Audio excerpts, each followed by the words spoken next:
আচ্ছা, শরিক মায়াজমের ক্ষেত্রে দেখবেন এরা স্নান করতে চাইবে না। সিফিলিটিক মায়াজম দেখবেন বলবে সামান্য গরম জলে স্নান করতে ভালো লাগে, ভাবতে হবে এটা আপনাদের। সাইকোটিক মায়াজম দেখবেন চান করতে খুব ভালোবাসে। টিউবারকুলার মায়াজম কী বলবে? স্নান করতে চায়, বলে আমি চান করতে আমার খুব ভালো লাগে, কিন্তু চান করলেই গলার ব্যথা বেড়ে যায়, অর্থাৎ স্নানে বাড়ে।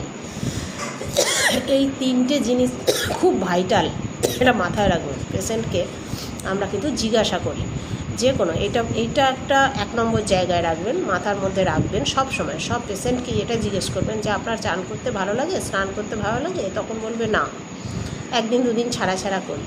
আবার দেখবেন অনেকে সিফিলিটিক যারা বলবে হ্যাঁ ভালো লাগে আমার, খুব শীত শীত, জিজ্ঞেস করবেন যে ঠান্ডা জল লাগলে একটু কি শীত করে ওঠে?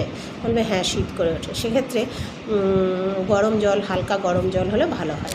আবার সাইকোটিক দেবেন বলে বা বাথরুমে ঢুকলে আর বেরোতেই চায় না, মানে স্নান করতে খুব ভালোবাসে। আর টিউবারকুলার মায়াজম কি না, চান করতে চায়, স্নান করতে চায়, কিন্তু স্নান করলেই তার সব কিছু বেড়ে যায়। এই যে গলার ব্যথা বাড়ে, হাঁচি হয় স্নান করার পর। তাহলে আমাদের এই মায়াজমটা বুঝতে গেলে এই স্নানটা একটা কিন্তু বিরাট ইম্পর্টেন্ট একটা ব্যাপার।